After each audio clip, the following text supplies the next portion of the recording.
Welcome to Firearms of America. Today, as you guys can see, I'm back with some Under Armour, and these are Under Armour Charged Bandit trail running shoes. And let me tell you guys, I am a huge fan of these. They're very lightweight, very comfortable, excellent outsole. The only thing, if you don't want to watch the whole review, let me tell you, give you a little bit of a hint, get yourself a bigger size because they do run a little bit small. But if you do have time to watch the whole review, stick around because it's gonna be good. Some of you already know this review is not just a regular shoe or a boot review, which I do have a lot on this channel. This is specifically for my Ultimate Survival boot section. And I know this is not a boot, but imagine you were wearing these. Maybe you were trail running, or maybe you had them in the house just laying around and something bad happened. And you put them on, you had to leave your house and then travel for miles to the safe destination, all right? And on the way you had to fight, climb, do whatever that is necessary to survive. Would these be good? Let me mute my phone. Would these be good for your survival? Would they contribute to it? Or would they contribute to your imminent perish? All right. How to make the judgment? We make the judgment based on 8 different criteria. Let's begin. Criteria number 1, of course, one of the most important ones, comfort level. And in order to test the comfort level of all the shoes and boots that I review on this channel, I do a 3-mile run, non-stop, and then a 5-mile walk. Again, non-stop, no pauses in between. I continue wearing the shoes for the rest of the day so that the total wear time is about 8 hours. Like I said, I love the comfort level of these trail running shoes, and there are of course a few factors that contribute to that comfort level. Number 1 is the weight, and let me tell you exactly how heavy or light these are. This is size 10, and as you can see, 10.2, which, I mean, it is a very impressive weight. It is very lightweight. To kind of give you a reference number for whenever it comes to weight that you should be looking for, you're looking for something that is under 20 ounce. The more under 20 ounce your shoe or boot is, the lighter it feels on your feet, the more distance you can cover, the faster you can be, and stuff like that. You get the point. The more over 20 ounce, the heavier it gets. This is half of that weight, so it's very lightweight, very good. Now, because this is a trail running shoe, right? This is not a boot. It doesn't have any shaft. It doesn't have much protection anywhere. I can't say that I'm extremely impressed, but it is definitely on the lighter side, definitely pretty good, and one of the things that contributes to the comfort level. There are of course a few other things that contribute to the comfort level. One of them being the inner sole. Unfortunately here the inner sole is non-removable because it actually sticks to the bottom, all right, to the bottom of the shoe, which I don't have a problem with. The only problem I have with it is that I cannot show it to you. But it is kind of a good thing and helpful whenever you have it in a trail running shoe because it is designed for running and you don't want your inner sole to slide around in there. Usually it doesn't, but whenever it sticks, it's even better, honestly. But this one is pretty nicely shaped. It does have extra cushioning in the heel, as you can see here. And if you force it out of the way a little bit, you will notice that there actually is another layer, that blue layer of jelly type of thing going in there, and it provides additional cushioning, which is very good. Great job there, Under Armour. I absolutely love the inner sole, the shape of it, and the cushioning that it provides, because I mean, this is designed for running, obviously. So whenever you're running, you do want to make sure that you have enough of cushioning that way if you get tired and if you start running kind of improperly, putting some stress on your heel, on your ankles, on your knees, you have that cushioning to protect you from that impact that will give you unnecessary fatigue. But there are a few other things that I want to mention about the comfort level. Flexibility of the outsole. As you can see, it is super flexible, even though it's kind of massive in a way. I mean, look at it. It's pretty massive to give you some decent protection on the trail if you're running on, I mean, this is a trail running shoe, so that's probably where you will be running in these. But still, it's very flexible, so it's easy to run properly in these shoes, which is very nice. And the very last thing I wanted to mention here about the comfort is the padding in the tongue, in the shaft, as much of it as you get, and of course here in the toe box you do have this very, very soft material, and it definitely gives you a good amount of cushioning to contribute to the comfort. So done with that, let's move on to the criteria number 2, proofing and protection. Now, proofing wise, there isn't much to talk about here. These are not waterproof in any way, which I don't see really the point of having waterproof trail running shoes. Boots, mid-size boots, full-size boots, yes, but shoes, there's really not much point because you don't have much of a shaft anyway to give you any sufficient waterproofing from the ground up, right? Whenever it comes to protection, again, there isn't really much to talk about. There is this design going to give you a little bit of reinforcement, but still, it's very, very, very soft.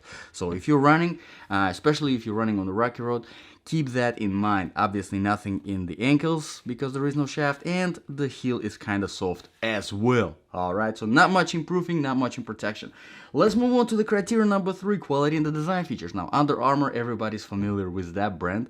Honestly, so far everything that I have reviewed from Under Armour, they have been pretty great as a brand. And because these are newer on the market, you won't find much of the reviews on Amazon. The link, by the way, for Amazon product is in the description below. So take a look. Currently, there are only about 20 ratings total. 5 stars. Yeah, so people, whoever buying them already, they do like them, and I see why. And whenever it comes to the design features, usually here I talk about the lacing system. Again, not much to talk about. Just your regular flat strings going through some variety of different hooks, closed hooks, all of them are closed hooks going through the fabric, and then you have these fabric hooks as well. Again, nothing crazy, but it does work very well without any problems. Let's move on to the criteria number 4 now, outsole traction and stability. And here Under Armour did a fantastic job. The outsole is very, very good. Good balance between aggression and flatness. Definitely enough aggression to give you a good stability on really a variety of trails that you're running on, whether it is sandy, whether it is kind of grassy, whether it's wet grass. Definitely enough aggression here. I mean, these do look flat, but don't get it wrong. They're pretty aggressive overall to give you a good balance. Now, whenever I run, whenever I do the testing of my comfort, I run and walk, do the hiking through a variety of different surfaces to test the traction and stability.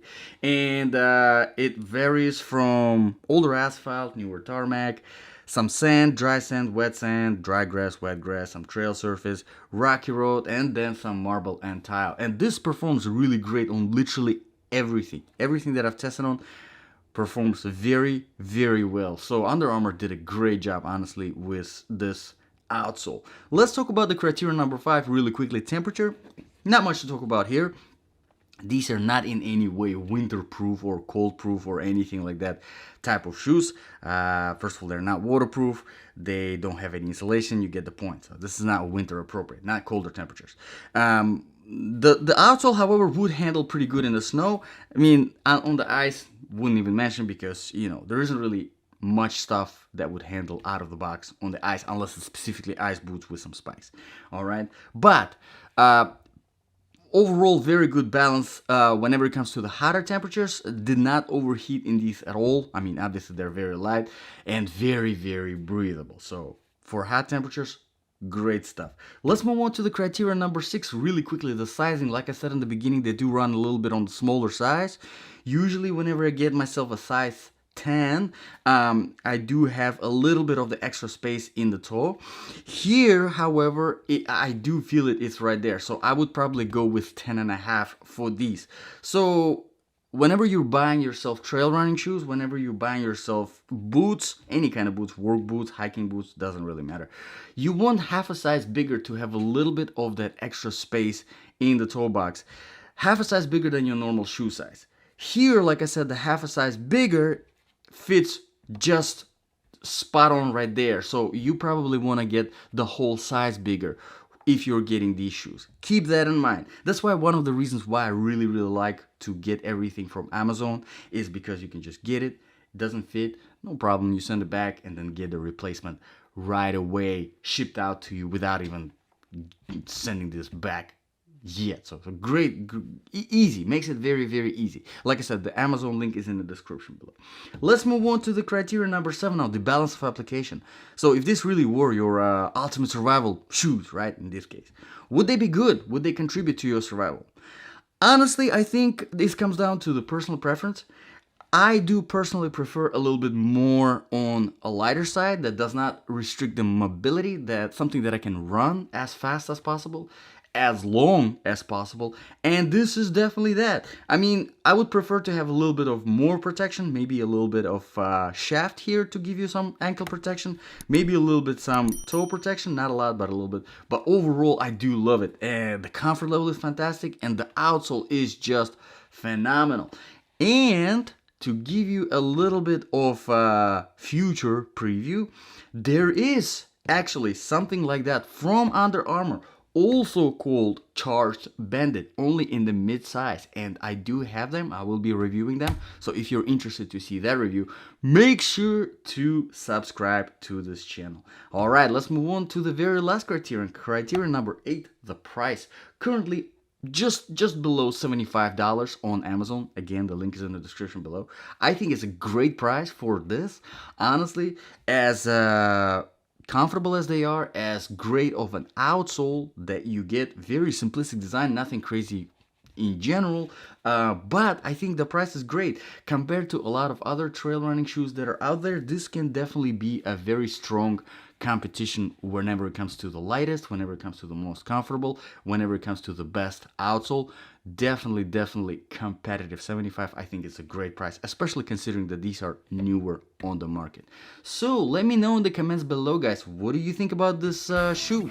Would you consider it for your trail running? Would you consider it as your hiking shoe? Let me know what you think about this review. If you have any requests, you can drop them in the comments below, and I always address those if I come around with stuff. Thank you very much, guys, for watching. This was Firearms of America. See you guys in the next video.